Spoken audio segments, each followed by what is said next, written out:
I watched it. I thought it was Lil Wayne. I thought you liked Lil Wayne.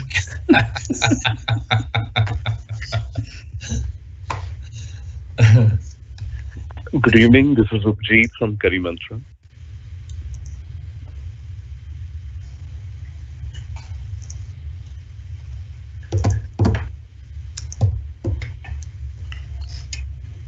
Live now, my friend.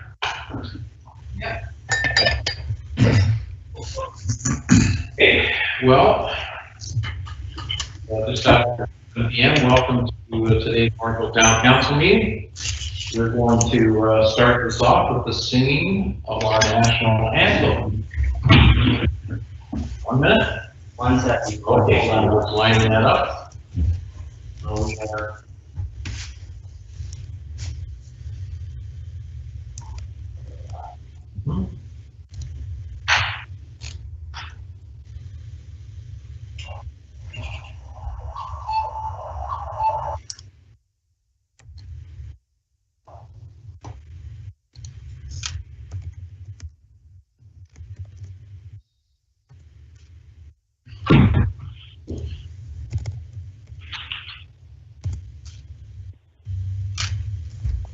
Oh, Canada, our home and native land, true patriot love in all of us command. With glowing hearts we see thee rise, the true north, strong and free. From far and wide, oh Canada, we stand on guard for thee.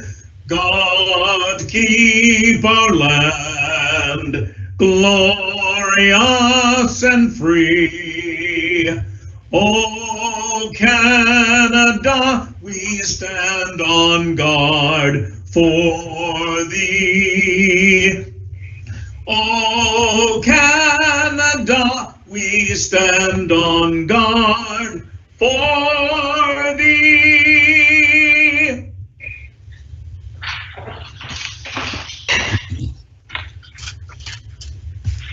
Thank you, David Harris from Peter Orangeville, for that rendition of Canada. I have some announcements to read. Due to the efforts to contain the spread of COVID-19, and to protect all individuals, the council chambers at Town Hall will not be open to the public to attend council meetings until further notice. Members of the public who have an interest in the matter listed on the agenda may, up until 10 a.m. on the day of the scheduled council meeting, email councilagenda@orangeville.ca indicating a request to speak to a matter listed on the agenda. A phone number and conference ID code will be provided to you so that you may join the virtual meeting and provide your comments to council. Members of the public wishing to raise a question during the public question period of the council meeting may beginning at 8:30 p.m. on the evening of the council meeting, call 1-289-801-5774 and enter conference ID 398-695-51#. Correspondence and emails submitted will be considered as public information and entered into the public record. If you require access to information in an alternate format, please contact the Clerk's Division by phone at 519-941-0440, extension 2256, or via email at clerksdepartment@orangeville.ca. I want to acknowledge, we'll do our land acknowledgement now. We would like to acknowledge the traditional territory of the Anishinaabe people, the Ojibwe, Potawatomi, and Odawa of the Three Fires Confederacy. This meeting is being aired on public television and or streamed live and may be taped for later public broadcast or webcast. Your name is part of the public record and will be included in the minutes of this meeting. Prior to the open session of council tonight, we had a closed session and there was a recommendation that potential land acquisition, 30 Centennial Road, a confidential verbal report from Ray Osmond, our General Manager of Human Services, be received and that staff proceed as directed. We have a motion for that recommendation. Councilor Andrews, second by Deputy Mayor McIntosh. All in favor?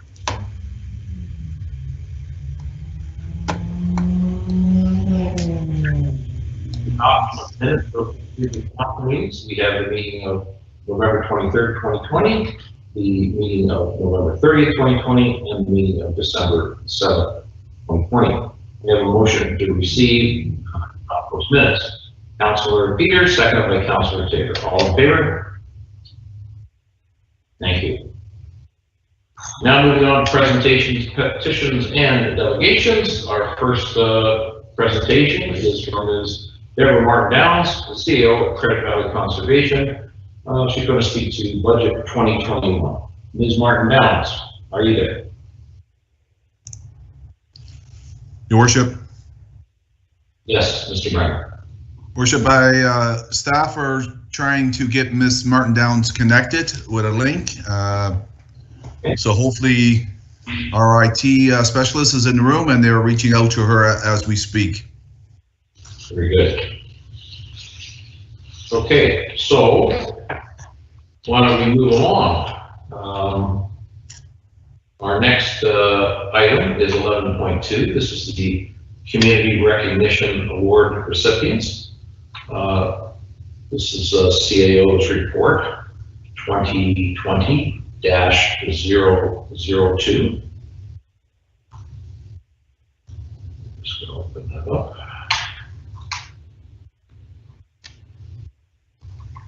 Mr. Mayor, we have members who are recipients of the community awards that are not able to get on the call yet, and our IT specialist is working with them right now to try and get them connected as well.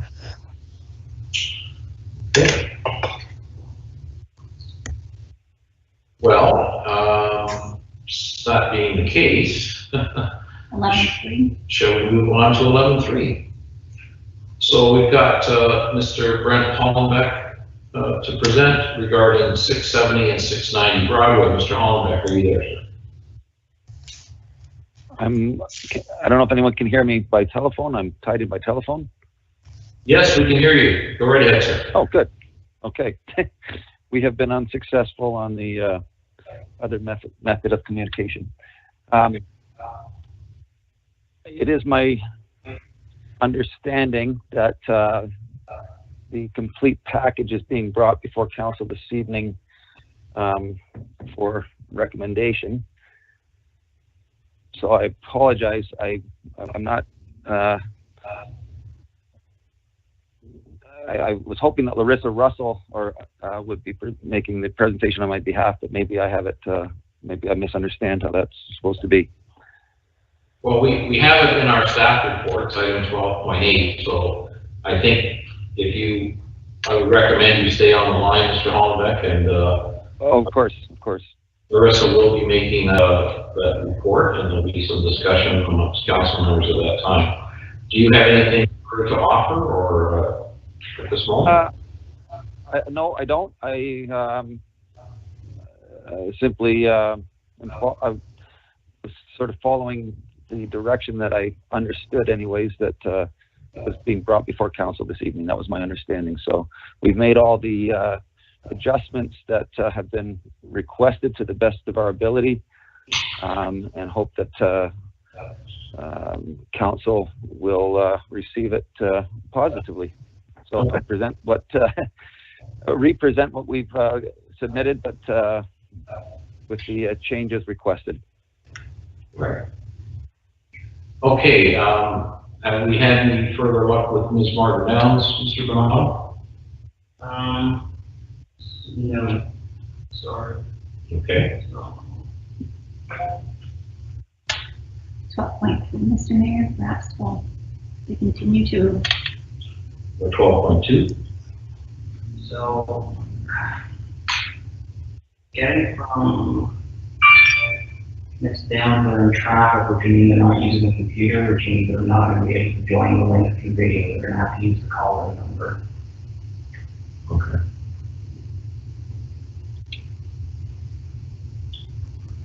So shall we move to 12.2? Yes. Okay. So 12.2, this is an item that was discussed and closed earlier tonight. Mr. Ray Osmond, our General Manager of Community Services, made a presentation to council to provide some background information about this potential purchase. Mr. Osmond, did you want to speak to your item 12.2? Thank you, Your Worship. Only to say that we've been over the last number of months, almost a year now, I guess, working on property, or actually maybe 2 or 3 years, working on a property for the future fire station. As you know, we're looking at constructing a fire station of 20,000 square feet. So we needed upwards to 3+ acres of land, and we've been looking for land throughout Orangeville. And we've been working with Metrolinx to purchase 6.18 acres on a site on 30 Centennial Street. And we're bringing forward tonight an agreement to purchase the land for $2.5 million. The agreement is set to be executed by March 15th, 2021. I think the property is a location, by the way, is ideal in terms of the close proximity to the existing fire station, which is one of our major requirements under the criteria for the location of that facility. Right. Okay, just as a reminder to councillors, if you do wish to speak, I'm asking you to activate through eScribe, please, to request to speak. And just to clarify again, Mr. Osmond's presentation, this is a conditional sales agreement for the town to purchase land, 30 Centennial. There are some additional due diligence requirements prior to the deal being finalized, but with the intention of the council and staff to move forward with this purchase. Any councillors wish to speak to this matter at this moment?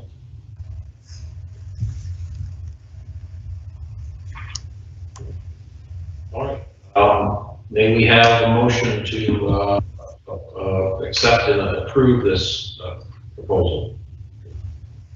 Councillor Peters, second by Councillor Taylor. All in favor? Any opposed? Seeing none, item is carried. Thank you. All right, moving on to, can we skip the COVID recovery for the time being, Dan, until you? Yeah. Okay, let's. We do have some in here, but we're skipping. Okay, let's move that down. Let's go on to 2020. This is the Business and Economic Development Advisory Committee Annual Report. And just let me activate this. Okay, we've got that.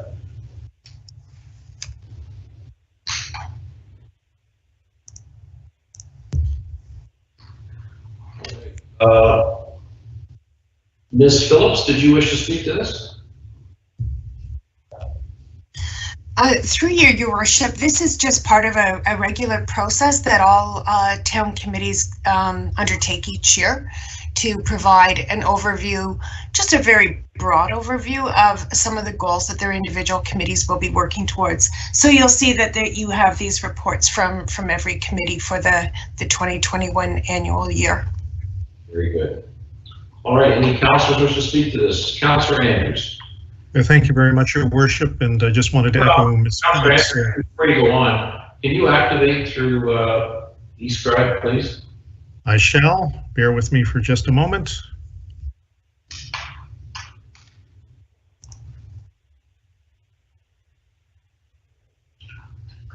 For those of you watching at home, we've got some new software that we're working on here, which is going to help staff to make this process more efficient in terms of producing our minutes and agendas in the future. So I still don't have you up yet, Councillor. I did connect there, Your Worship, and I did end up putting in the request. Let's try one more time there. Okay. We good to go? Yes. Thank you. I just wanted to echo Ms. Phillips' comments, at least in particular to the Business and Economic Development Advisory Committee. This is a work plan for 2021. Our committee did have a dialogue at our most recent meeting that was held at the beginning of this month. And reflecting on the year that we've gone through, what was most important for this committee is to take a look at what we can do for the business community moving forward. The town and staff have been exceptional, and I think the resiliency of the business community has also been exceptional too, despite some of the hurdles that we've gone through. But this work plan is designed to provide us with, I guess, a clear roadmap, but also for those that may be wondering what the committees are responsible for. One of the key things that we're looking at is providing a keynote address at some point in 2021, which will hopefully provide some additional resources and motivation for the business community moving forward. We have some good news, of course, about the vaccine, but there's other things that the members of council will certainly be able to review in that document, as is the case with some of the other documents. So we're very pleased at the cohesiveness of our committee and the plans that we have put forth for 2021. Thank you, Councillor Andrews. Any questions from other councillors on this matter? Seeing none, could we have a motion to receive this report, please? Councillor Post, seconded by Councillor Andrews. All in favor? Thank you. Opposed? None. Thank you. Moving on to 12.5, this is a Cultural Plan Task Force Annual Report, and the recommendation is that report CMS 2020-013 regarding the 2020 Cultural Plan Task Force and report be received. Any councillors wish to speak to this matter? Seeing none, may we have a motion to receive this report, please? Councillor Taylor, second by Councillor Post. All in favor? Thank you. Moving on to 12.6. Heritage Orangeville Committee Annual Report. It's a recommendation that the Heritage Orangeville Committee 2020 Annual Report be received. Any councillors wish to speak to this item?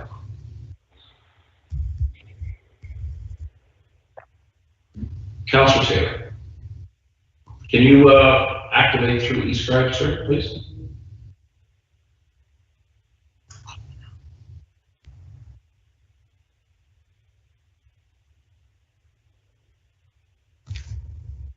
Go right ahead, sir. Sorry, I feel like I've held up the process now. I just wanted to congratulate the Heritage Committee and Councillor Sherwood on the calendar that was put out. It was delivered to me by a member of your committee this week. Loved it. My neighbor's house is in the calendar, and I just think it's exceptional work as we celebrate our great town and showed it off really, really well. So congratulations to Councillor Sherwood and to that committee. Thank you very much. Thank you very much, Councillor Taylor. Our committee put their whole heart into that, I can tell you. And it was a good year to celebrate our heroes throughout our community. So yes, we were very proud of it. Thank you very much. And if anybody from the public would like one, they are located at our facilities throughout the town. But if you want to email heritage@orangeville.ca, I will personally make sure that one gets delivered to you if you're not able to get out and get one. Very good. Thank you. Okay, can we have a motion to receive this, please? Councillor Andrews, second by Councillor Taylor. All in favor? Thank you. Moving on to 12.7. This is a interim tax levy, a recommendation of the report CPS 2020-23 regarding the 2021 interim tax levy we received, and the council pass a bylaw for the 2021 interim tax levy. Any councillors wish to speak to this matter?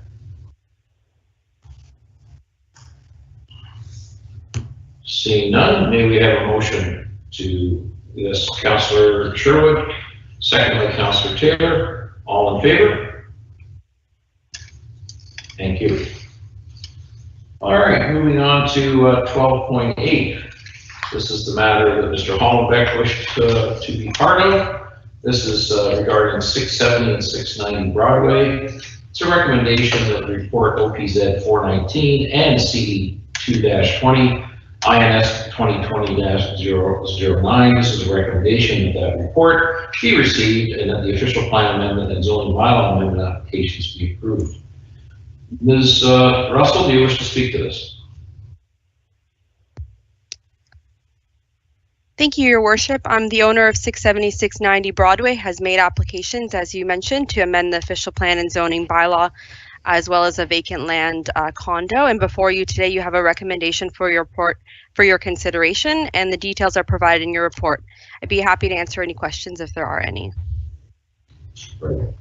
Councillors, anybody wish to ask any questions regarding this? This is the townhouse project on Broadway near Riddell Road on the south side. Seeing none, may we have a motion to approve this, please? Councillor Andrews, second by Deputy Mayor McIntosh. Any further comments, councillors? All in favor? That passes. Thank you very much. 12.9, this is Waterworks Capital Projects, and this is an update, INS 2020-001, and a recommendation that this report be received. Any councillors wish to speak to this matter?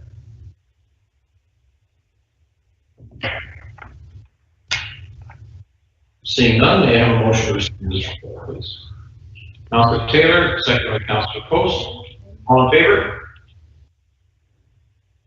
Thank you.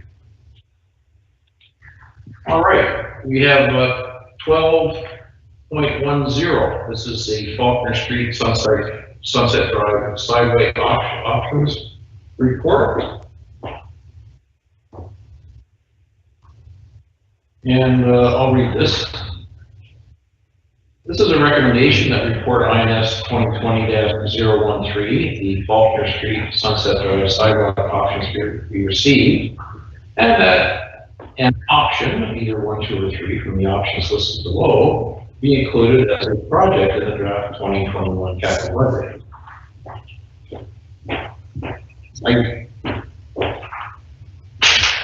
I see from this that an option to not proceed is not part of one of the options. So, councillors, if we just wish to receive the report, we can do that without recommending one of the options, the budget options. So let's just review option 1 was to build an 80-meter section of sidewalk commencing at the north driveway into ODSS and ending across from the T intersection of Faulkner Street and Sunset Drive, ending mid-block. Estimated cost of $47,000. Option 2, a 290-meter section of sidewalk commencing at the north driveway of ODSS and ending at the T intersection of Sunset Drive. Estimated cost $123,000. And option 3, a 390-meter section of sidewalk commencing at the north driveway of ODSS and ending at the intersection of Northgate Drive in Forest Park Road, immediately across from the walkway connecting the intersection to Golden Gate Crescent. Do you have that activated?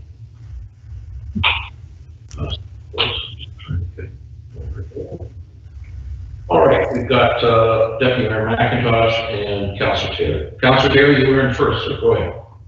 Oh, excellent. Thank you, Your Worship. To this item, I'm not going to fall on the sword for anything to happen here today. However, it would be my wish that we move this into the budget process and debate it there. And to me, I don't know why we wouldn't consider the full story. And by my means, the full story would be option 3 of the 166. And just to be clear to council members, I'm not advocating today for it or against it. I just think it's appropriate that it comes to the budget and we talk about it there. So if a motion was to come forward, I'm happy to make it, but I would vote for option 3 and that we simply review it at budget time. Very good. Deputy Mayor McIntosh, and then we've got Councillor Peters and Councillor Andrews. Thank you, Worship. I feel the same as Councillor Taylor. However, I'd be prepared to make a motion to receive this report and not take any action on it until budget. Okay. Councillor Taylor, did you actually make a motion or not? I didn't officially make one, but I guess I'm confused by what Deputy Mayor is saying. I think we're saying the same thing, but I merely wish it to go into the budget and we talk about it another day, which I believe you're saying the same thing. So correct. Yeah. So, but I would go through it. 166. We've got Deputy Mayor McIntosh making a motion to receive the report and for council to include it in our budget discussions coming up in the next couple of months. Councillor Taylor, would you like to second that? If it would be okay with yourself, your worship, and with the Deputy Mayor, I would just like to say that I think we should consider option 3 only because it's the widest lens. And again, not that we would be doing that, but that's what we would consider as part of the budget process as opposed to option 1 or option 2. And it would certainly fall back if that was the case. But otherwise, we've set ourselves up for no discussion other than yes or no. Right. Okay. But can we not leave the options open or not? Or for budget discussion? That's fine for me. I just, yeah, I believe we can. Thank you for wording it differently for me again. Okay, so just so we're clear here, we have a motion on the floor. We still have further discussion and we still have further councillors that wish to comment here before there's any vote. Councillor Peters, Councillor Anders, and then Councillor Sherwood. Councillor Peters, go ahead. Thanks, Mr. Mayor. I was just going to echo Councillor Taylor and Deputy Mayor McIntosh that the conservative approach would be to include option 3 in the budget to be discussed during that time. I don't think there's any harm in including it, and then if it's removed later, then that would be fine. Very good. Okay, let me just put here as we move forward. Councillor Anders, go right ahead, sir. Thank you very much, Your Worship. And if we can use this word ditto in a council meeting, I've just used it because, again, I'm agreeing with Councillor Taylor and Councillor Peters, as well as Deputy Mayor McIntosh. So, thank you. Okay, and Councillor Sherwood. Yes, Your Worship. I am also in a full agreement with my fellow councillors. And one of the things that I just wanted clarification is basically Councillor, or I guess Deputy Mayor McIntosh, since it's your motion, you're asking for council to come with the biggest ask first, and then we as council can discuss to minimize it or eliminate it at budget time, correct? That is correct. Thank you. Okay, just one other thought I have here. We're involving a number of residential lots here on this discussion. So, Mr. Jones, is it part of your standard procedure to survey or discuss this with the residents on Sunset and Golden Gate, and Forest Park and Northgate? Mr. Jones. Yes, thank you, Your Worship. Yes, it is. The town does have a sidewalk policy that calls for public consultation for all affected landowners if council chooses to put a new sidewalk into an existing subdivision where there is not one. So the process would be that if we do go through the budget process for 2021 and council approves a project to add a sidewalk in this neighborhood, that then as part of that process, staff would initiate a public consultation process, and the feedback that we receive through that process would be brought back to council to allow council to make a final decision based on that input. Right, and Mr. Jones, the sidewalk proposed would run along the, let me think now, the west side of Sunset as you're going north from ODSS. Is that correct? Yes, Your Worship, it would. If there's an attachment number 2 to the report itself, and that generally shows the location that the sidewalk would take for each of the 3 proposed options. Very good. Okay, so I think we're pretty well aligned here that this discussion is of interest. We need to move it into our budget discussions coming up shortly. Councilor Peters, would you ever raise your hand up again? Sorry. I did, and I went through eScribe, but I don't know if it showed up on your end. Hang on. I'm just trying to get my screen here. Yes, go right ahead. Sure, thank you. Through you to Mr. Jones. Obviously, a question we'll need the answer to when it comes to budget, but do you happen to know when on the road needs study Sunset and the north end of Faulkner would be scheduled for replacement? Because that would, of course, trigger a sidewalk in its own right, correct? Through you, Your Worship, to Councillor Peters. Yeah, that's a great question. I can't tell you exactly where it falls on the road needs study, but I can tell you that right now it is not within our 10-year capital forecast. So it is beyond that window of time. Thank you very much. Okay, Madam Clerk wishes to weigh in. Go right ahead. I just want to make sure that we've captured the proposal correctly, Mr. Mayor. So it's with respect to receiving the report, and that the matter of option 3, which is a 300-meter section of sidewalk commencing at the North Driveway into ODSS and ending at the intersection of North Gate Drive and Forest Park Road, immediately across from the walkway connecting this intersection to Goldgate Crescent, estimated at a cost of $166,000, be referred for consideration during the 2021 budget deliberations. Is that correct?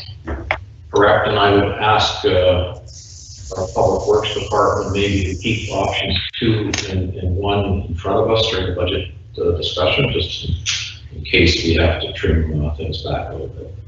But thank you very much, Mr. Jones. And so we do have a motion on the floor. I'd like to call for a vote, please. All in favor? All right, that's passed unanimously. Thank you very much. And Mr. Bonato, how are we making it, sir? So I believe you get the COVID awards. I'm still working with the CDC individuals. Very good. All right, so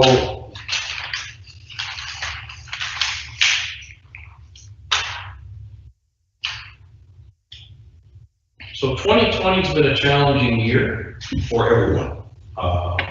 There have been some organizations, individuals, and businesses that have been able to pivot through this very difficult time to come up with innovative ideas to help their own companies and also to help our community.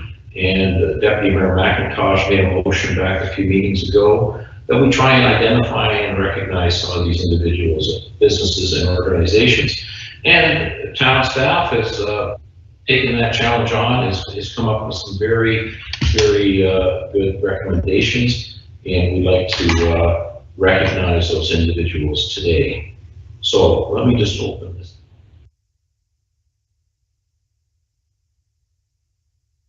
All right. Let me just read the further background in this report. So Council brought a motion forward at the August 10th, 2020 meeting requesting a recognition program for those deserving Orangeville residents, businesses, and organizations for their outstanding efforts within the community during the COVID-19 pandemic. On September 28th, a report, CAO 2020-12, titled COVID-19 Community Recognition Awards, was presented to Council with an outline of the award nomination process. And in addition, Council requested that in lieu of plaques, a donation be made to a local charity. In October, the COVID-19 Community Recognition nomination form was released on the town's marketing platforms, and the nomination form will remain open until the end of the pandemic. Below is a list of successful award recipients received between October and November. So I'll read them out. Our first nominee to receive an award is 101.5 MyFM Radio. The MyFM radio station has doubled all advertisers' radio commercials at no charge during the months of April and May to assist local businesses, and also aired announcements for the Food Bank, the Heart and Stroke Foundation, Public Health Unit, Dufferin Board of Trade, Orangeville Theatre, and Canadian Blood Services at no charge. Morning show times adjusted and focused on keeping locals educated about current events relevant to the pandemic and comprised shows with expert guests and businesses. The organization teamed up with local businesses for a thank you, frontline hospital workers banner campaign, and transitioned into safe live remote broadcasts for business grand openings. Realizing the significant impact of the pandemic on the hunger situation within Orangeville, 101.5 MyFM executed a multi-location back-to-school food drive in August that generated 7,800 pounds of food, and over $2,000 for the local food bank. Do we have a representative from IFM here? No. Well, I know Rob Mines, the manager of the radio station, and a number of folks that work there. They're doing a great job, and Rob and team, thank you very much for your contribution through this difficult time. Our next award winner, Branching Out Support Services. The participants who attended the Branching Out Support Services program are a motivated group who have diagnosed developmental differences and neurological exceptionalities. Those who attend the program are learning community engagement, volunteerism, and how to give back to the community. During the pandemic, the participants worked in small groups maintaining the food bank garden plots, cleaned up parks and green spaces, and took on contactless volunteering projects for the Dufferin Overdose Committee, the Halloween Ferry Initiative, and organized their own contactless food drive, collecting 136 pounds of food. The group also created cards of encouragement for local downtown Orangeville shops to brighten their days during the pandemic. Special mentions to staff members Sarah Clark and Megan Williams, who organized the amazing projects with community partners, all while keeping all volunteers safe and healthy. Is there somebody from Branching Out Support Services online? Hi. Hello, everyone. Hi. Sarah Clark, I'm the program manager at Branching Out. Thank you so much for the recognition. Everyone's very excited for it, so thank you so much for having us tonight. Well, thank you for doing it. Thank you.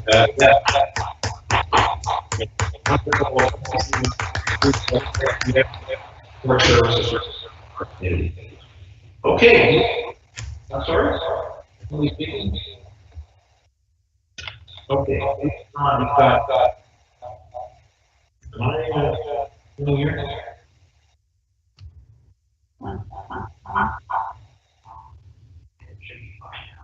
Okay, sorry about that, folks. So, next award winner is Cedar Heights, Orangeville. The staff at Cedar Heights Youth Residence in Orangeville stepped up from the beginning of the COVID-19 pandemic, with many of the staff having to work overtime hours. Staff provided and continue to provide 24-hour care to its residents. With the lockdowns and cancellation of activities, plus the transition to homeschooling, the staff made every effort to ensure the residents' lives continue to remain enriched and full of house-based activities. Is there somebody here from Cedar Heights? Hi. Hi. And who do we have online?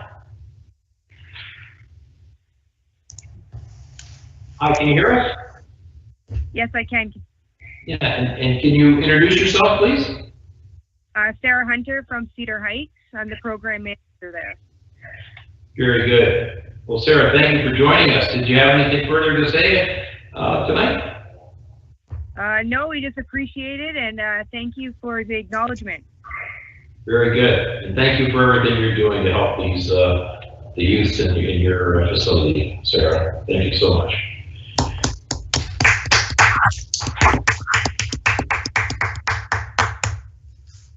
All right, our next award winner is the Community Response Team. The Community Response Team is comprised of Dufferin Child and Family Services, Family Transition Place, Dufferin Area Family Health Team, Hospice Dufferin, Canadian Mental Health Association, Peel Dufferin, and Supportive Housing in the province. Each of the organizations have a role to play in delivering mental health services to residents in Orangeville and Dufferin County. The organizations formed a joint team, the Community Response Team, to meet the unique mental health needs and supports required to a community amidst the pandemic. The Community Response Team provided numerous outcomes, such as an online frontline essential staff portal, virtual forums for frontline and essential staff from all sectors, on-site mental health services, public messaging and communication on mental health services, hosted virtual community memorial services for those who have experienced loss, plus other initiatives to support the community during the COVID pandemic. So yes, we are all suffering a little bit mentally through all of this, and thank you for that group, that organization, for doing everything they do. Is there somebody here from the Community Response Team? Yes, I'm here. It's Maureen Taggart. I'm the mental health program coordinator at the Dufferin Area Family Health Team. And we just wanted, the community response group just really wants to say a huge thank you for recognizing us in our attempts to really work together in collaborative ways over these past few months and as we move into 2021. Well, I think on behalf of our entire town council and everybody in Orangeville and surrounding area, we really want to thank you for all of your efforts and your group's efforts. Thank you very much. Okay, well, I know one of the ways through to my heart is through my stomach, so I'm going to read the next one. This is a shout out to our good friends at Curry Mantra Restaurant. Curry Mantra Restaurant is located at 520 Riddell Road, was nominated by several customers. They have gone over and above to graciously help those in need during the pandemic. They have provided free hot courtesy meals daily to those in need with no questions asked. They've provided Thanksgiving meals and even food supplies during shortages. I know they've been very active on social media. I want to personally thank the owners of Curry Mantra for stepping up and helping our community. They were early on adopters of the need for help for those less fortunate in our community. So thank you very much, Curry Mantra. There's somebody online from Curry Mantra. Thank you very much. This is Upjeet from Curry Mantra, and thank you very much for the acknowledgement. Thanks. Yeah. Great. Well, can you tell us how many meals approximately you serve to the community for free, Upjeet? Because I know it's a lot. Approximately 5,000 meals so far, a little more than that. Wow. Listen, you've created quite a brand here in our community. I know a lot of people know of your company and of your restaurant through your benevolence, and I really appreciate it. I know everybody on town council is very supportive of you and your company, and thank you again for everything you do for us. And thank you. All right, all the best. Okay, moving along, our next award recipient is the good folks at Heritage Dental. Heritage Dental offices are located at 53 First Street, and they were nominated by their patients who commended the dental office on taking the extra measures necessary during the pandemic. The interior office changes and patient booking and check-in safety procedures have been implemented, which allow patients to feel comfortable and safe during appointments. Is there somebody online from Heritage Dental?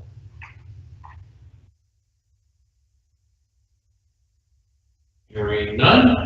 Well, I know they're busy all day long, and I think they work in the evening sometimes too. So thank you to everyone at Heritage Dental for pivoting and creating a safe feeling for all of your clients, our community, Heritage Dental.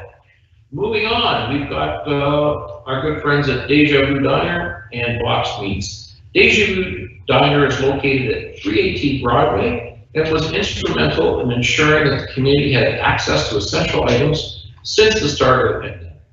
Deja Vu supplied the community with Box Meats, household items, and personal protective equipment that was in short supply at prices. Deja Vu Diner even had a deck built on the back of the building to serve the public during the pandemic, and has now organized the inside of the restaurant to provide a properly distant atmosphere for patrons. Is anybody online from Deja Vu?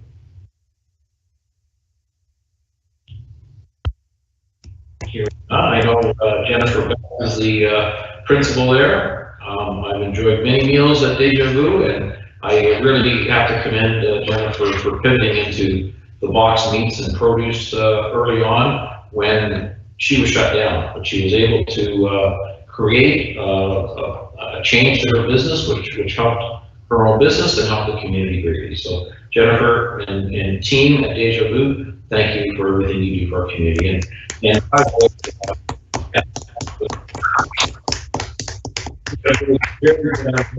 they also donate meals. I know that those in need can show up at Deja Vu. They have a coupon program there where patrons can pay forward a meal, and it's been very successful. And Jennifer has helped homeless in our area and those who are in need of a nice meal.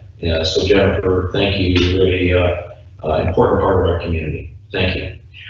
Moving on, we've got Dufferin Autism Committee. The Dufferin Autism Committee members show the true acts of kindness by volunteering countless hours through the Facebook group, organizing events, offering advice, encouragement, and help on all levels during these unique COVID times.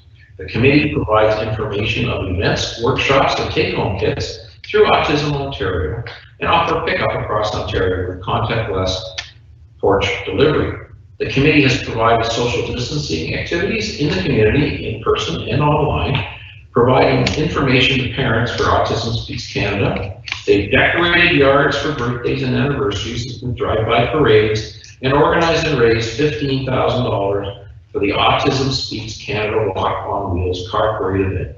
The committee members deal with their own challenges of having children living with ASD, but still volunteer countless hours to help others, and did so even more to assist community family members during the pandemic. Is there anybody here from Dufferin Autism Committee? Yes, sir. It's, Josh Hoskin is on, and Carrie DePonte is on as well. Hi, Josh and Carrie. Thank you very much for joining us. Did you have anything further to say, Josh? I know we are, on behalf of both of us, we are very appreciative of this acknowledgement, and thank you very much.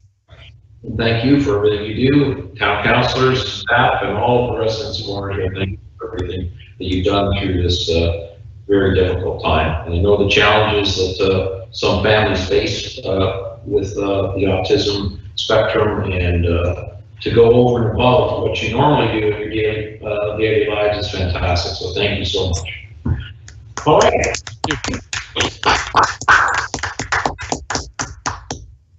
Moving on to Orangeville Caremongering. Melissa Cawley has created a community group called Orangeville Caremongering to help others and support one another during the pandemic. She went out of her way to assist those in need and provide many acts of kindness in the community. During Christmas, Ms. McCauley brings Noel the Elf to Orangeville from the North Pole to spread holiday cheer. She is also going out of her way to help others and does so with a smile. Melissa, are you with us tonight?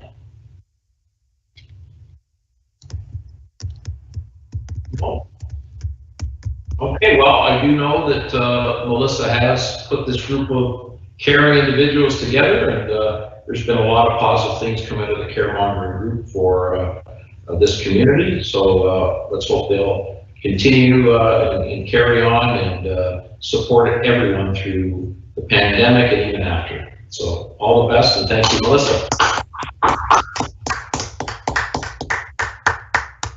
Orangeville Minor Hockey. Through the initial stages of Orangeville Minor Hockey's return to play, there were many hurdles to clear in order to safely and sufficiently offer programming to the youth of the area.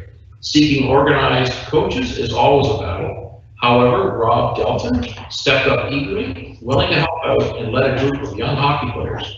Rob truly went above and beyond the call of a minor hockey coach. In his spare time, Rob developed a screening program with 37 easy-to-use, mobile-friendly forms for our 300-plus members in the House League Hockey Program. He then organized a screening protocol for parents so they could fill out the forms prior to getting to the rink to make lives easier for all our members, coaches, and the Orangeville Minor Hockey administrators. Rob is truly a fantastic example for all our members, young and old, to strive to do the best for the common good and operate in an altruistic manner, working to help others within their community. Rob, are you with us tonight? I am. Hey, there you are. Rob, thank you so much. So can you give us a few words about what you're doing? And I know Orangeville Minor Hockey's coming into a bit of a doldrums right now, but in the fall, thank you for everything you did. Can you describe some of the work you did? Yeah, I just, the town was, or not the town, the association was struggling, I guess, to get screening started, and it was a little complicated with paper forms, and we only have 15 minutes to get in, get changed, and get on the ice. So that's pretty challenging. So if we could speed up any process, it makes it that much more time for the kids to get ready and get on the ice. So With the help of Google Forms, we developed a screening tool that parents can access from home, fill in the screening information so that when they get to the rink, a screener that's there just has to basically double check to make sure that they've completed that form, and in they can go. Saves probably 5 minutes, which is a big help when you only have 15. And I think it's in use now, and I think Northman Lacrosse is also using it, and a couple other businesses in town. So good. Great. So thanks for recognition as well. It's appreciated. Fantastic. Well, it's one of the pivots that happened in your organization, and you were a key part of it. So Rob, thank you so much for everything you did for the organization and our community, and town council wishes to thank you tonight. Thank you very much. Well done, Rob. Well done. Okay. On to our next award winner, Pita Pit. So the two Orangeville Pita Pit locations received several nominations. Both locations are family owned and are located at 40 Broadway and 520 Riddell Road. The Pita Pit restaurants have donated over 800 pita meals to local frontline essential workers at the hospitals, retirement homes, grocery stores, gas stations, etc. during the pandemic. And the Horton family owners personally delivered them to all of these frontline workers. So the Horton family, the franchisees of Orangeville's Pita Pit, thank you very much. Is anybody here for Pita Pit tonight? No, but thank you again on behalf of town council and our community, and certainly all of those frontline workers. I know Pita Pit and Curry Mantra were quick to the get-go at the beginning of the pandemic to reach out and help those essential workers. So thank you so much, and keep up the good work, and we'll be in to get a pita sometime in the next week or two. Yeah, Brad here from Pita Pit. Hey, Brad. How are you? Good. I just wanted to say thank you for the recognition. It was definitely a surprise for us, so thank you for this. If I could, I'd like to just quickly say that we couldn't do it without our staff and the amazing community members, and we're proud to be part of this community. So thank you for the recognition. Great. Well, again, thank you for everything you did. It's so nice to see some of our businesses step in to help those. Thank you for the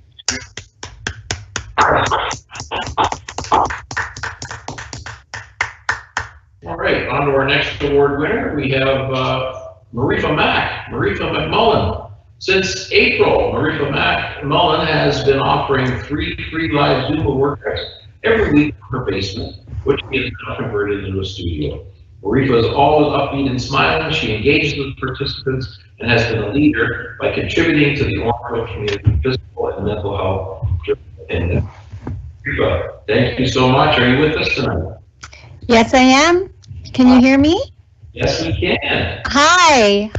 This was an amazing experience to, first of all, learn how to use a computer and then use the music on the computer, and then teach the seniors in my classes how to use that through Zoom. So I'm so grateful for this acknowledgement, because acknowledging these classes to keep our health and our mental health, our physical health strong, to help beat this, and we could do it together. I continue to do these classes and promise to do this for my participants, including those who are in wheelchairs at the Avalon residence. We have a class going weekly now for the residents there that they Zoom in, and we continue to dance through this all. Right. Well, it's amazing, Marie, for what you've done, and certainly one of the silver linings of COVID is the recognition of this ability to connect virtually in so many ways. And I know you've done that with some of the residents at seniors residents and others that are maybe homebound. And so it's a real pleasure to see you interact with members of our community in their homes and have fun doing so. So thank you again for everything you've done, and looking forward to seeing you in the near future, Marika. Thank you. I hope we get you guys in those classes. Maybe next council committee to do a workout session. What do you think, Marie? Yeah, for sure. Okay. I've already seen Joe dance. All right. Awesome. Zumba is Joe's life. I know that. All right. Thank you, Marifa. Moving on. We have our good friend Simran Damu. Simran has been exceptionally helpful in supporting individual businesses and local not-for-profit organizations during the pandemic by sharing advice on different marketing and fundraising strategies, and has gone above and beyond by bringing the community together and raising money and donations for several initiatives such as Big Brothers Big Sisters Stuff Run, organizing items for an auction with over 25 local businesses, sponsorship for 198 free meals through Curry Mantra, organized giveaways for the Celebrate Your Awesome event, and she also brings awareness and civil discussions on topics of diversity, inclusion, and equality through her social media platforms. She is a shining example of kindness and generosity within the Orangeville community. So Simran, are you with us tonight? Yes, I am. Thank you so much for the recognition. I received so much love from the community. This is the least that I could do, like everybody else. Thank you. Well, we know you've participated and helped the community long before the pandemic, Simran, and I know you, like many others, stepped up and did a lot more during the pandemic. So we want to thank you personally for everything you've done, and thank you for all the community members that you've assisted during this tough time. But thank you very much.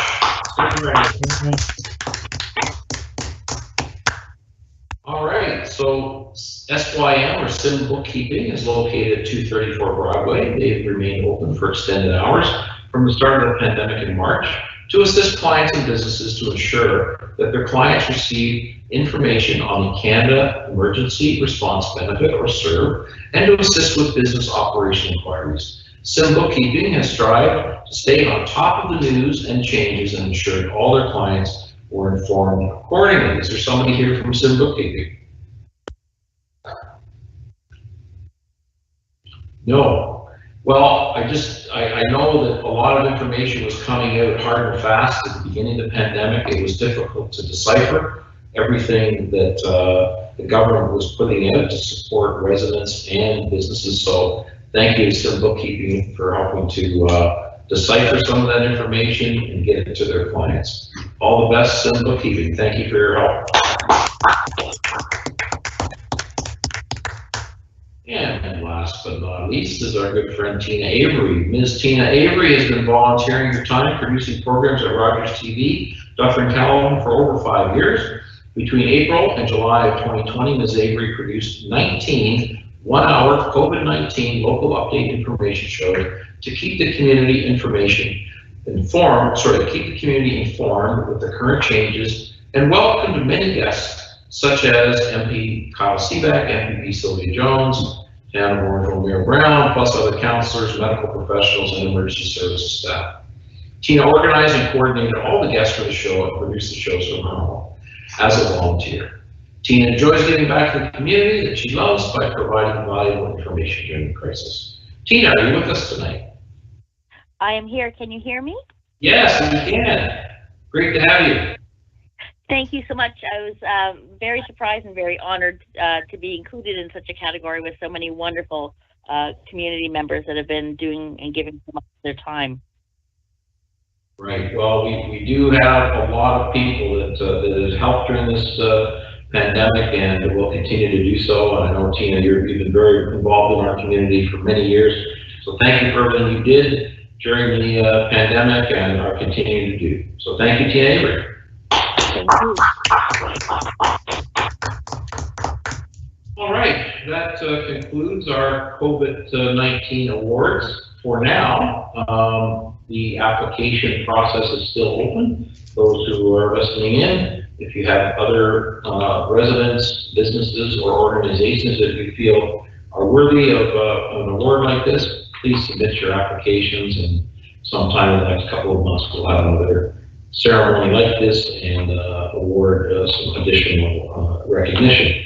So rather than giving out plaques or some other certificate, what the town has agreed to do is donate $600 to the food bank in honor of all of these recipients. So thank you to all of them. And you know, one of the big, you know, recipients of all of the community largesse and benevolence has been the food bank. And I just want to let folks know tonight I learned earlier today that the Tire Discount Group, Mr. Frank Ruggell, his family, and the staff donated $42,000 to the food bank today. So that's quite an amazing accomplishment.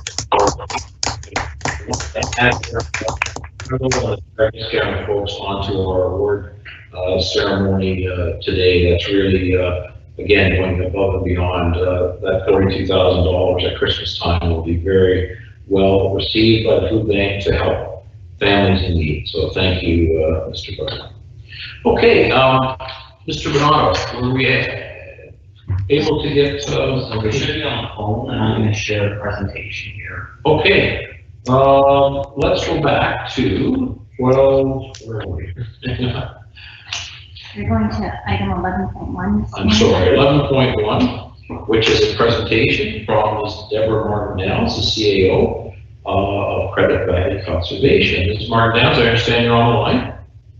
I am. Can you hear me all right? Yes, we can. Thank you for joining us. So, Ann has slide number 1 of your budget presentation up right now, and you can just direct him to switch to the next slide as you go through your presentation. So, over to you.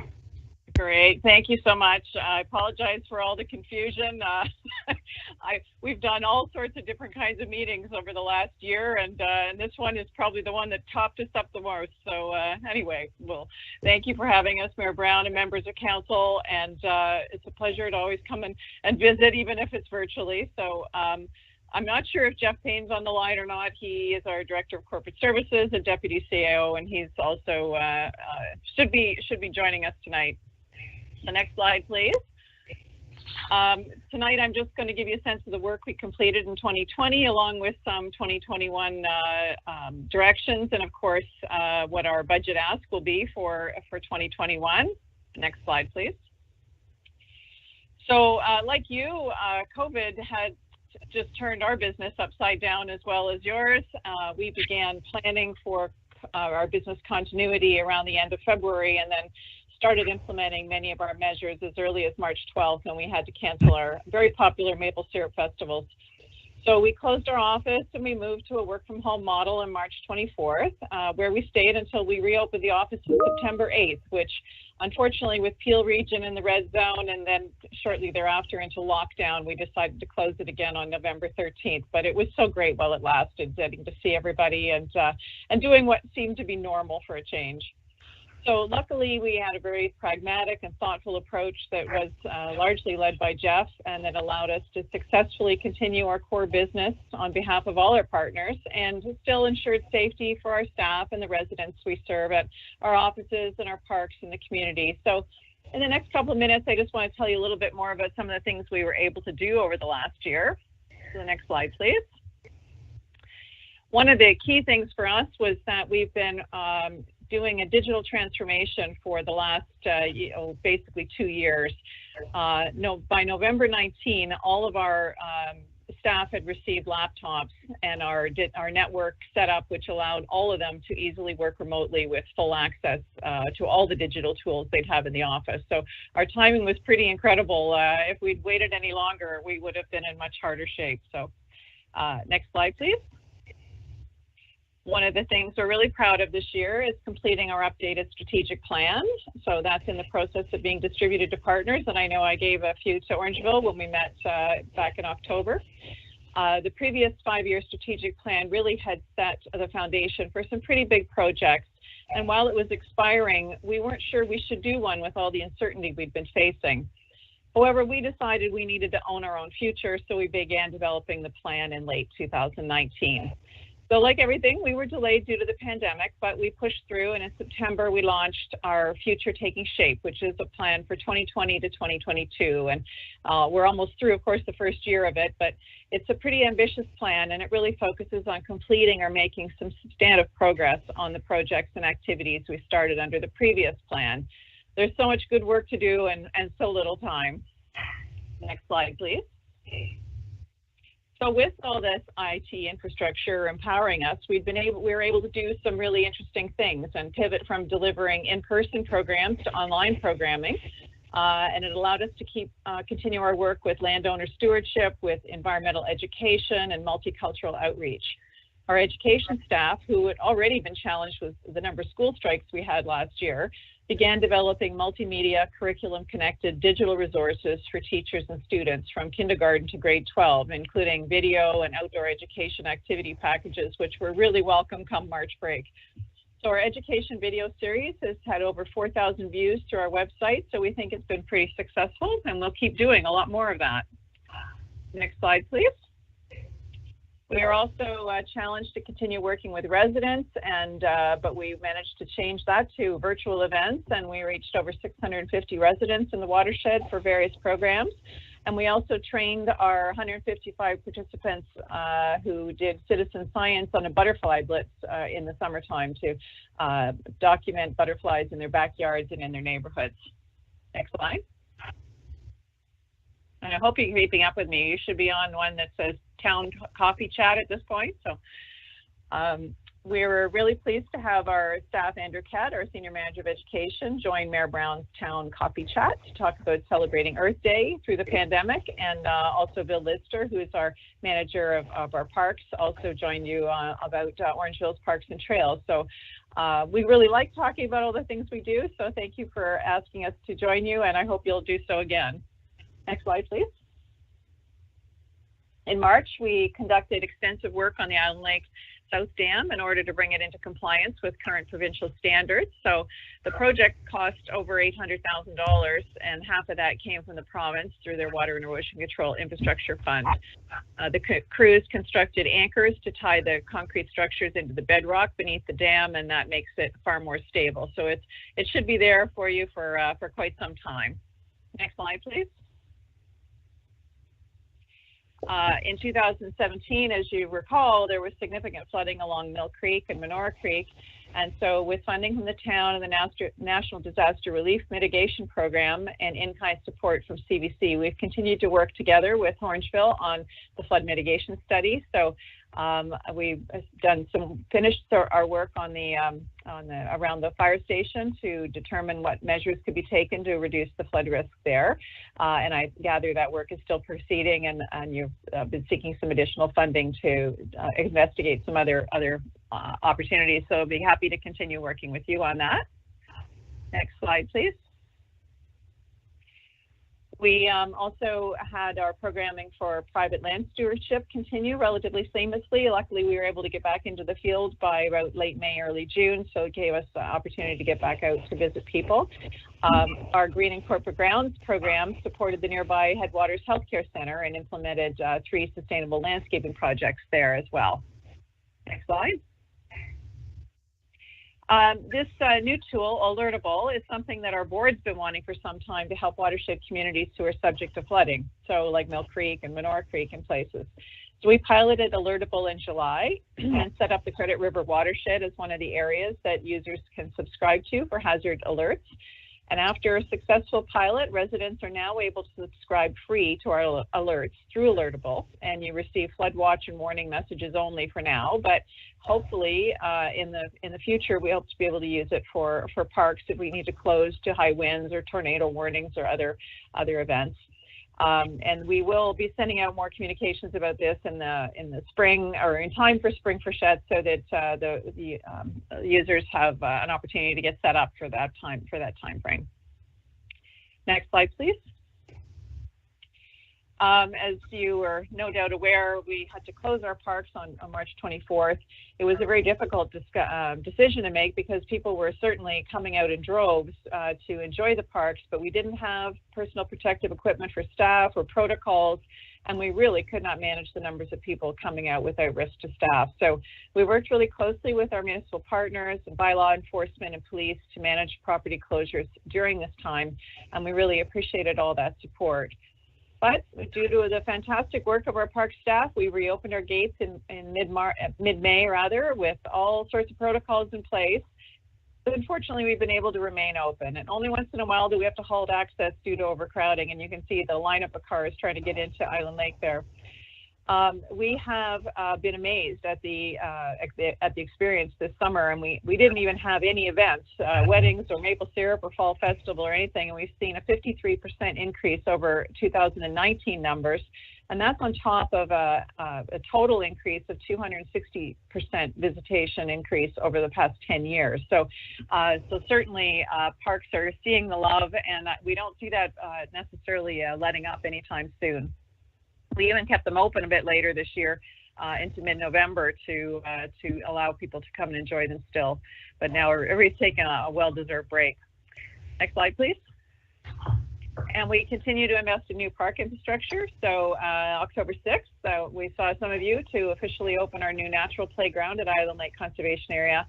And we know right now that time in nature is even more important than ever before. So the playground's an opportunity for kids to engage in unstructured play that encourages discovery and new experiences. And even a few adults got into the game as well. So the playground was generously funded by several partners in the community, including the Friends of Island Lake and the Orangeville Lions Club, the Rotary Club of Orangeville, Dodds and McNair Funeral Home, Dufferin County, and the Jackman Foundation. So thanks to all of them who supported this great project.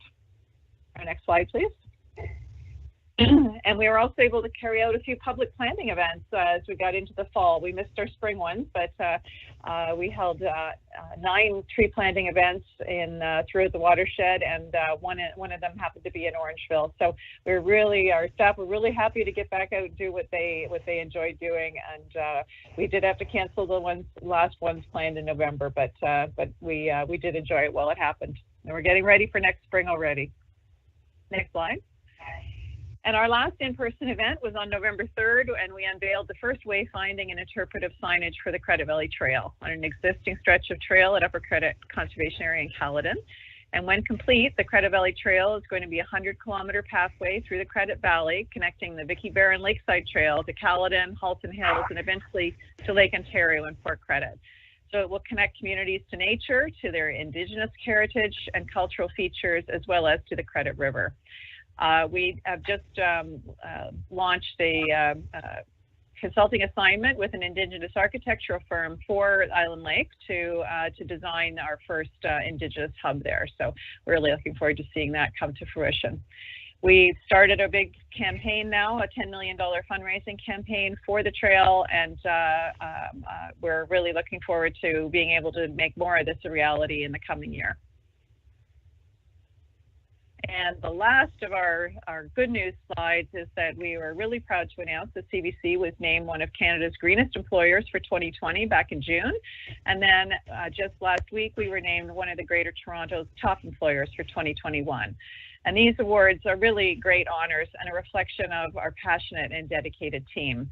So it's critical that we lead by example and demonstrate in our workplace the commitment to the local environment and to our staff and the great work that they do and the terrific expertise they bring to the watershed. So please, if you see them, please say congratulations. And with that, we're going to go into the budget slides. The riveting stuff's over, and if you can take to the just the slide with the budget overview, if you would. So this is your current value assessment for 2021, and it shows you the change over 2020. And Orangeville is in a negative position this year with a negative change. So your the dollar change is $2,700 less than it would have been. Next slide, please. And this table shows you the 2021 general levy. So based on the municipal apportionment. So this shows you your apportionment piece, the funding dollars of $237,000 for a 1.67% change. Next slide. And then this slide shows you the proportion that Orangeville is of the total general levy. So CBC's general levy for 2021 is increasing by 2.62%, or almost $254,000. And Orangeville's portion of that is $3,884 increase, or $236,852. And then your portion of the special shared levy for 2021 is increasing by 0.04% or $22. So the total amount for you guys is $292,800 for 2021. Next slide, please. I won't dwell on the pie chart. It just shows you that how much of our funding comes from municipal sources, user fees, and chargebacks. And I always like to point out the province provides me less than 1% of my operating budget, which is just general levy. So a very insignificant portion. Next slide. And then this is the budget forecast for 2022 and beyond. It's for all of our budget. Because of all the difficulties with the Conservation Authorities Act and the expectations that the province has for changing our budgets up, anything past 2022 at this point is uncertain as to how it would track. So we didn't put any effort into this part particularly. So there's a lot of, it's potentially happening by 2022. We don't think we could physically do that. It would be much more likely for us to be changing our budgets by 2023 to meet the new Conservation Authorities Act. Next slide. And just to remind you that we do leverage the funding that we get from all of our partners through a variety of sources. We generate our own fees through our conservation areas and through planning. We have alternate sources of funding through grants and other fundraising through our foundation. So a lot of things that contribute to our bottom line. And so in 2019, it was almost $5 million that contributed to the bottom line. 2020 isn't going to be quite as successful because our fundraising arm of the foundation has been fairly strongly hit by COVID, so they aren't quite tracking the way they would have liked to, but we are still seeing grants rolling in, and they're starting to pick up a little bit more now. Next slide, please. And in closing, I just want to note that you've been hearing about us a lot in the news. The work of conservation authorities has never been more important than it is today. And if with flooding, with climate change, with urbanization, there's so much to do. We've really been so touched by all those who've reached out to us and to tell us why conservation matters to them, and who've supported us in our attempts to have the government listen to what we needed to say to them about Schedule 6 and the Conservation Authorities Act. But so we just wanted to say thank you for your support, and we will be happy to take some questions. Next slide is just questions. So we'll be happy to take any questions if you have them. And I, again, apologize for not being able to see your faces and do this in a different way. Thank you, Ms. Martin Downs, for your presentation. Councillors, did you have any questions of this presentation? Councillor Peters. Thank you, Mr. Mayor. Through you, Deb, thank you for the presentation. As always, I'm impressed with how well CVC operates. They're a leader amongst the conservation authorities in Ontario, in my mind. They provide tremendous value to our town. So I'm sure the rest of the council will agree that, for the quite modest increase, we're very happy to partner, on a continual basis. So thank you again. Thank you. Yes, thank you. Councillor Andrews.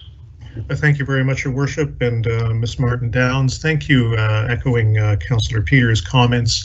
I know those of us on council, we have a tendency to zero in on budgets and look at figures, but I know constituents, people of our community, really are the benefactors of what happens, especially in our neighborhood in the area of Island Lake. Just curious, as you were talking about some of the great stories that have occurred since COVID hit and the continuation of supporting our community, I've had some members of the community reach out asking out of curiosity, what's happening for the winter? I know that winter is upon us, and there's always some great things that are happening at the Island Lake area. I'm one of those that likes to do some ice fishing as well. So curious if you could give us an update if that's possible. Well, if Jeff, are you there? Because I think you'd be the best one to tell a bit more of the good stories. Jeff? He's not there, I don't think, Mr. Mayor. Oh, maybe he's not there. Well, we do have winter activities planned, and with an opportunity to distance them as well, because luckily Island Lake's a good size. We're hoping for ice because I think we're going to need it this year to keep everybody occupied. So the guys are looking at doing some additional, and I don't have all the details. We can certainly send you up a list once they get them all finalized, but they are looking to do some additional activities and to spread them out through the park. So I believe there's also going to be an opportunity to book time, so people can book their own time to be on the ice, and I think that'll help to keep people both dispersed and under control. So very good, thank you. Okay, so I guess we need a motion here to receive this presentation and support it. Councillor Peters, seconded by Councillor Post. Any other further comments from councillors before we vote to receive and approve this? Seeing none, all in favor? And none opposed. Thank you very much. Thank you, Ms. Martin Downs, for your presentation, and looking forward to continue to work with you. And good luck with the ongoing battle with crops. Thank you so much. You'll be hearing more from us, I'm sure. So, and Merry Christmas to all of council. Thank you so much. Me too. Bye-bye. Okay, we need to backpedal a little bit here, back to 12.1 and 12.3. We did already get the awards out, but we need to receive and approve item 12.1, which is the report CAO 2020-02 Federal COVID-19 Community Recognition Awards. That this report we received, and that a donation in the amount of $600 be given to the Orangeville Food Bank from the Community Grant Program on behalf of the award recipient. May I have a motion? Councillor Sherwood, seconded by Deputy Mayor McIntosh. All in favor? Yes. Thank you. That's 12.1. And then we have 12.3, and that is the Small Business COVID Recovery Network Project, CMS 2020-010. A recommendation that the report CMS 2020-010 be received, and Council pass a bylaw to authorize the entry into and execution of an agreement between For Business Advisory Center Durham, Inc. and the Corporation of the Town of Orangeville for the execution of the conditional flow-through grant agreement, and that staff be directed to implement the Ontario Small Business COVID-19 Recovery Network Program. We have a motion to approve this. Yes. Councillor Andrews, seconded by Councillor Pope. Any further comments or discussion? All right, all in favor? And nobody is opposed. Thank you. All right, councillors, moving on to correspondence. We have correspondence 13.1 through 13.4. Letters from two from the town of Amaranth, one from the town of Morrill, and one from the town of Shelburne. May I have a motion to receive these items? Councillor Andrews, seconded by Deputy Mayor McIntosh. Any further commentary? All in favor? Thank you. We also have committee board minutes. A recommendation of the minutes listed below be received. And that includes items 14.1 through 14.10 on our agenda. May I have a motion to receive these minutes, please? Councillor Sherwood, second by Councillor Peters. Any further comments from councillors? Councillor Taylor.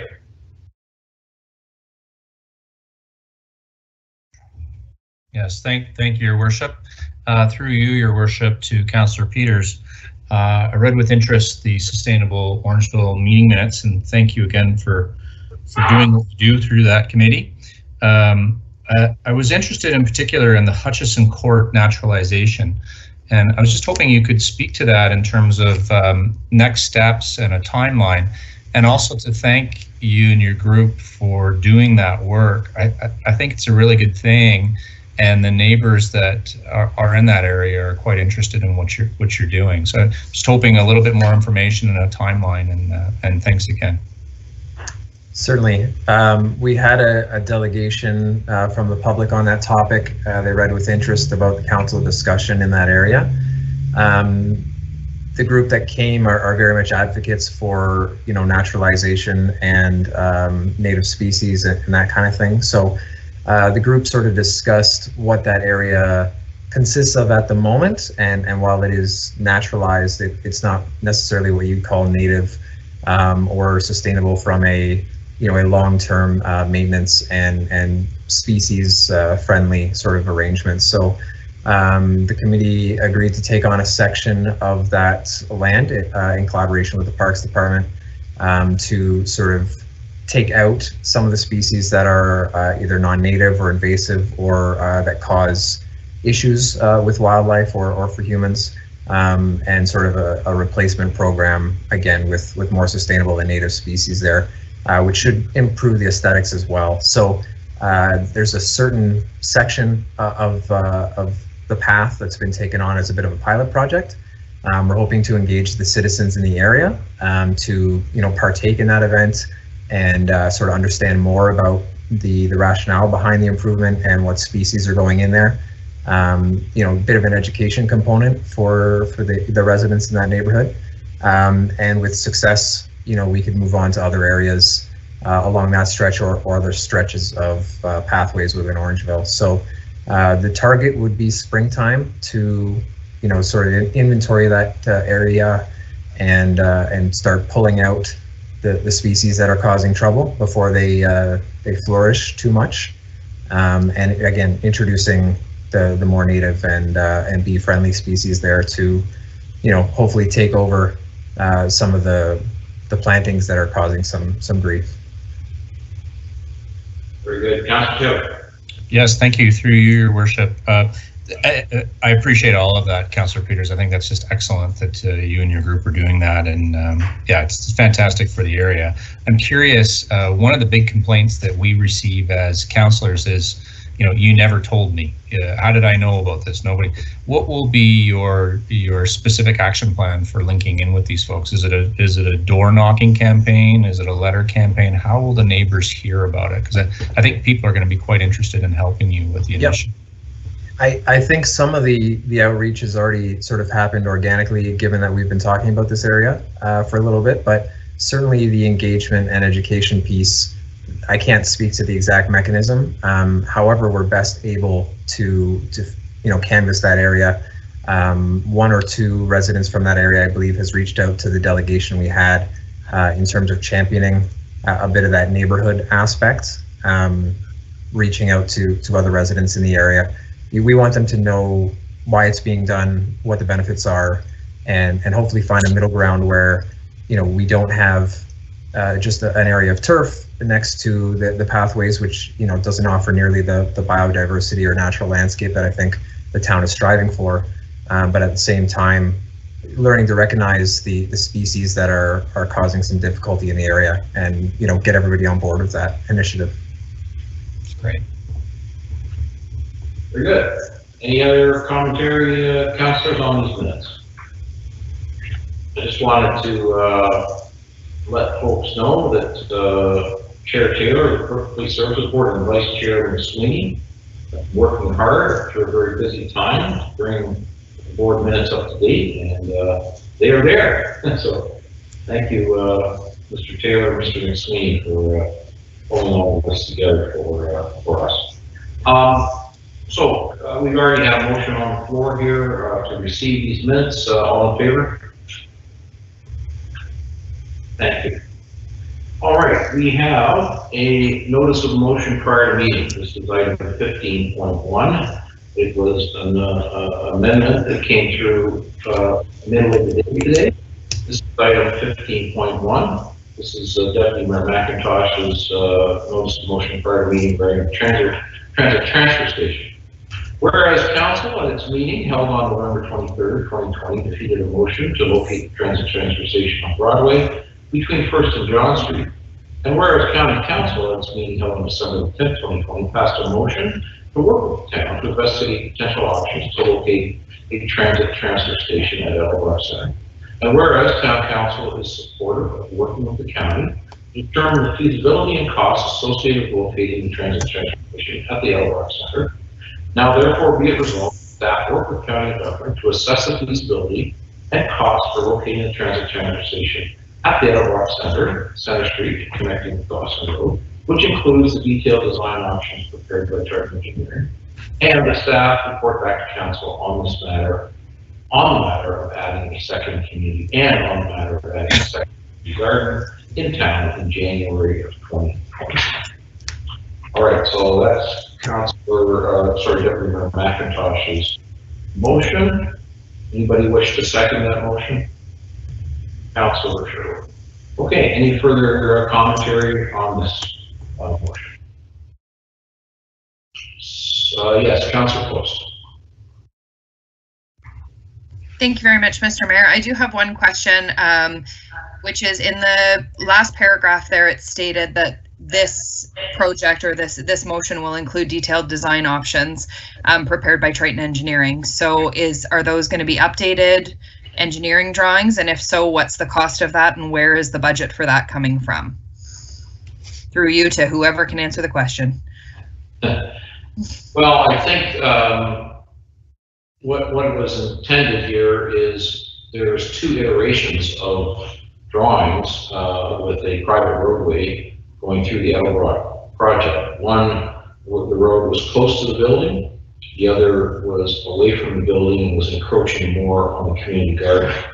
So there has been some costing done to this point, and I guess the cost really is town staff working on it in terms of costing to update the pricing from Triton Engineering. We'd have to ask Mr. Jones if he expects any additional costs, or we'll try to be able to update this for us. Mr. Jones.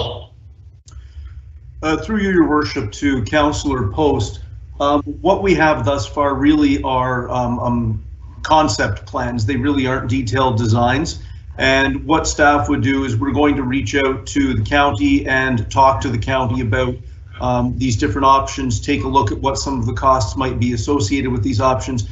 For January, we certainly wouldn't be able to pull together detailed designs, but we should be able to update the costs associated with the options that we have, along with some of the other amenities that have been discussed that may be options to put in place.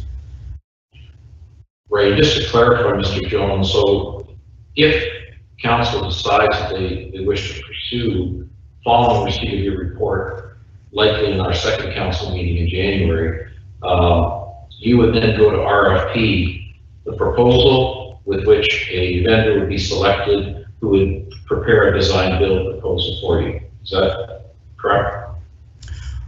Generally correct, Your Worship. There's a number of steps involved there. The land isn't ours, it's the county's. We would have to discuss with the county how we would secure rights to move forward with that on that property. We would be looking at any cost sharing that might be a possibility, but certainly we'd be looking at going out to RFP to secure the services of a consulting firm to do the detailed design, and then we would move forward, hopefully for construction during the 2021 construction period. So again, clarity from Councillor Post's question. A lot of that information should be contained in your report in late January 2021. That be correct? Correct. Enough for council to know what the dollars will be going forward. Okay, great. Does that satisfy you, Councillor Post? Yeah, I just wanted to make sure there was no ask for money at this point, so thank you. Any other comments at this moment before we go on this? Councillor Taylor. Yes, Your Worship. I did key in just as a thought. I don't know if you're able to see it through this point, or is it just in the first part of the meeting you see that? Still learning, Councillor. No, so am I. So I just wanted to. I have not keyed in, but just a second here. Let me get that.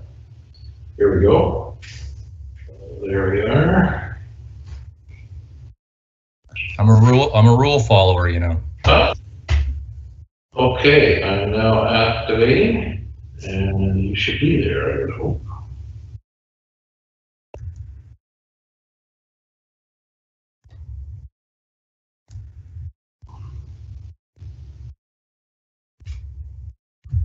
Tracy, are we activated on that item? It's activated. Can you try again, Councillor Taylor, to key in there?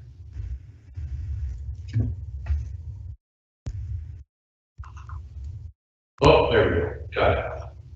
Okay. Okay, sorry. Go ahead. So for my learning, did I do something incorrect there, or was it? I had not activated that question in this software. My fault. Okay. All right. Thank you. So through your worship to the deputy mayor, in this notice of motion, it talks about a second community garden. And I'm just wondering what research you'd done or whom you'd spoken to come up with the idea of a second garden. Again, this goes back to our transit committee meeting where I spoke to the grants committee. I forget the name of it. And they wanted the town to basically, if we were going to impede on their garden, we would have to supply them with a new area with certain conditions and cover the costs. So this is just basically getting the town to look into that and see the feasibility of it. Through your worship, so it's not, it's as it's written, it comes across as a second community garden, as in number 2. So that's not what you're saying. Actually, you're saying a new garden, a new location. Is that correct? Not necessarily, but yes, it could be. It depends. If we are far enough away from the current community gardens, they may not want a second community gardens, but we're still looking in the feasibility of it if we do go that route, if the committee is not happy. Again, one more time. One more call, Mr. Taylor. Yeah, thank you, Your Worship. Through you to Councillor Peters, on your sustainable Orangeville committee, sir, have you had any reason to believe that we need a second garden at this point, and how would that be maintained, and what would happen with that? We'd have to discuss it with any other, with any garden, you need a champion, someone to sort of take over the administrative side of things. Maybe this sparks a conversation with Mr. Osmond and his community services team as to how far town responsibility lies with the maintenance and long-term care of the gardens. So I guess those are all up for debate. At this time, we don't have an overwhelming response for adding garden beds.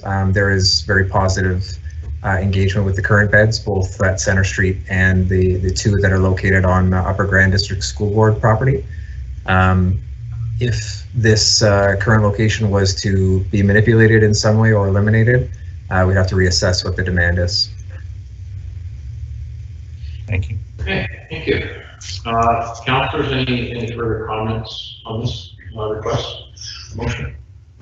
Okay, one more time. This is it, Councillor Taylor. We'll have to move on. So those were questions, and now I'd just like to comment, and that is, I think, as councillors and representatives of the town, if you're going to be voting no against something, you should provide a reason why you would do so. And I still disagree with this entirely. I think that the location of that site should be downtown. We've spent money as a town on consultants to come up with that. There is a grant in place to put this forward, yes. However, the location at the Edelbrock Center is at least $300,000 plus extra costs here, whereas downtown we know is a nominal fee. So because of that, I will be voting no to this motion, and no disrespect, Deputy Mayor. I think this is the wrong path in my view. Okay, well, let me rebut that, Councillor Taylor, just to go back in history to the 2016 Transit Optimization Study. The recommendation of the consult at the time was to locate the transit terminal within 150 meters of where Edelbrock Center is at the Westdale Mall. So that's the geographic center of town. That's the best place to have the most efficient transit system run from.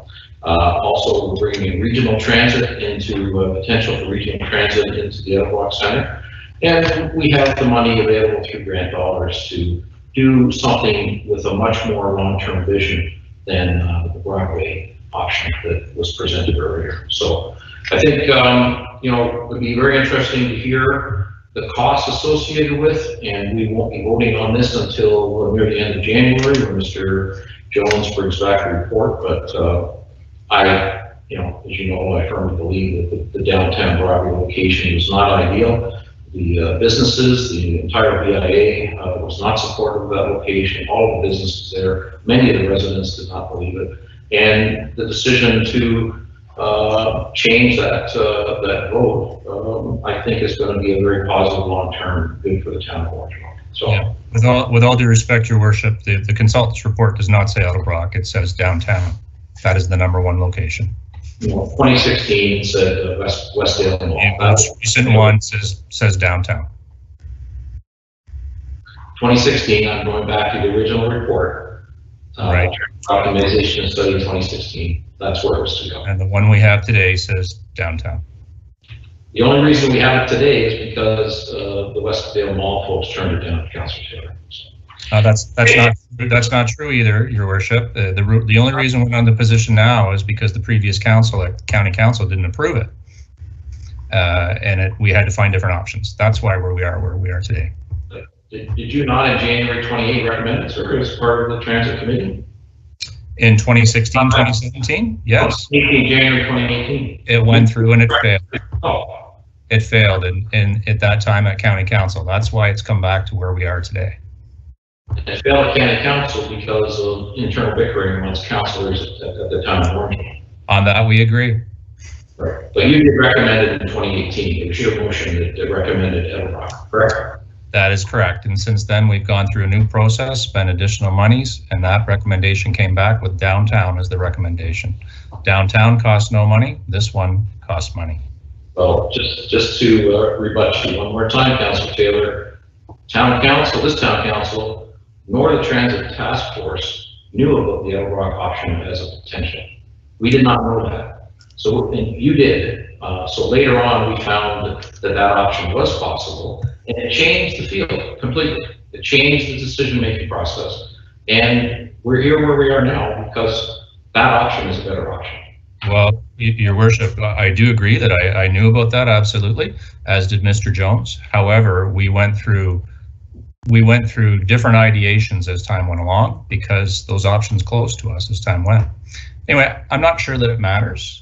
I think this vote is going to be 4-3, so we might as well just move forward. Absolutely. Okay, so we have a motion on the floor. This is for Councillor Deputy Mayor McIntosh's motion on the transit hub. All in favor? Opposed? Yeah, Peters, Taylor, and Post in opposition. That motion passes. We look forward to a further debate in January when staff comes back with a more detailed report on the site. Thank you, everyone. Okay, excuse me. Notices of motion at meeting. I wasn't made aware of any. Anybody have one? Councillor Sherwood. Yes, Your Worship. I did put it in through eScribe. I don't know if you saw that or not, but just to follow procedure, I did do that. Okay, I'm sorry. It's not in front of me here. But go ahead. Okay. Your Worship, with regards to the recent change of our status here in Dufferin County as of midnight going into red zone, I'm sure that's going to affect some of our residents who, potentially may have further financial struggles. It could be due to job loss or whatever. But I was wondering if I could put forward a motion for consideration in this evening about expanding the relief measures that council had originally implemented. I know that this is our last council meeting for the year, and we had approved that our transit be free until December 31st, and also that we waive any penalty and interest on the water and taxes. And I would like to perhaps put forward a motion tonight and waive notice if possible to extend that relief until March 31st. And I'm open to discussions from other councillors, but if someone's willing to at least second that so we can get discussions on the floor. Yes, Councillor Post, do you wish to second that? Yes, I do. Thank you very much, Councillor Sherwood, for putting that forward. And for those watching or listening at home, our General Manager of Infrastructure Services, Mr. Jones, did circulate a notice to us this morning letting us know that the free transit fare decision is ending on December 31st, which means fares would be reinstituted as of January 2nd without action by council at tonight's meeting, which has prompted Councillor Sherwood to bring this notice of motion at meeting and waiving privilege and notice so that we can vote on something tonight. And your worship, just to make perfect clarification, there has to be a point where this eventually has to stop. But my thought was, because we have, as of today, gone into the red zone, I'm worried that it will affect many of our businesses and residents financially. Some that maybe even have would normally travel for work into the lockdown area or something, and maybe will be without employment. Right. So you're suggesting we move these changes to March 31st, to end on March 31st. Is that correct? You're right. Even though the order has been put for 28 days, I can see probably after we get through the Christmas period, that's likely going to extend, and we may even end up in full gray lockdown. We don't know what the future is going to bring, but I would think rather than go on a month-to-month basis, I'm proposing till March 31st. Right, first quarter of 2021. I see Councillor Andrews with his hand up. Go ahead, sir. Thank you very much, Your Worship, and thank you, Councillor Sherwood, for putting this forth. I do have, again, a question that may be posed to our treasurer. What would be the impact, and is the treasurer available to provide any insight to that? Madam Treasurer. Through Your Worship, to Councillor Andrews. So the impact wouldn't be any different than what I have reported in earlier months. So on a monthly basis, we're looking at a revenue loss of close to 10,000 for transit. Now, clearly that depends on ridership and different seasons. In terms of taxes, again, it depends on tax due dates. We'll probably see more spike in terms of penalty and interest, revenue loss versus any other month. But roughly speaking, we're looking at $30,000 per month for taxes. So if we combine the two, we're looking at $40,000 a month. And these are, again, very high level, rough estimates. Okay. Thank you. Yes, thank you, Councillor Andrews, for asking the treasurer that. May I also ask a follow-up question to the treasurer? Are we able to use any of the federal COVID funding towards recovering some of those revenue losses, such as penalty and interest and the fares? Treasurer. Through Your Worship, if I can clarify and verify the question from Councillor Sherwood. So are you referring to the provincial grant that we received recently, the Safe Restart funding? Are you referring to that? I don't know of any specific funding. I guess I should have asked that first. If we're receiving any type of assistance, or whether it be provincially or federally, are municipalities receiving any type of funding to help compensate for some measures such as this, where we're going to be experiencing some revenue losses? So through Your Worship, again to Councillor Sherwood. So to date, we have received two different streams of funding from the provincial government. They're both called Safe Restart funding, or SRF. One was for transit, and the other one was for our general funding. Again, did that mitigate some of the revenue losses and financial hardship that we have faced? Absolutely. But going forward, we will see if that stream continues to come our way. Thank you. Okay. All right, councillors, we have a motion on the floor to extend COVID relief measures by the town, both transit and penalties and interest on property taxes and water. Would hydro also be considered in this, folks, or Is that something that Hydro's going to have to determine? Okay. Your worship, that would have to be a decision of the Hydro Board.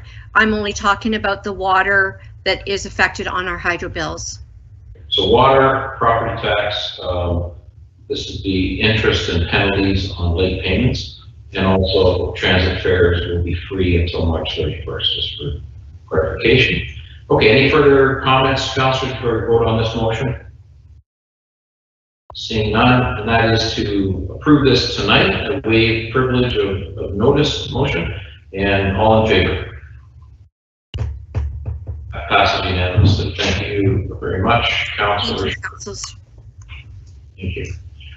Okay, moving on to item 17, new business. Councillors, does anybody have any new business they wish to speak to? Deputy Mayor McIntosh, you have your hand up, sir.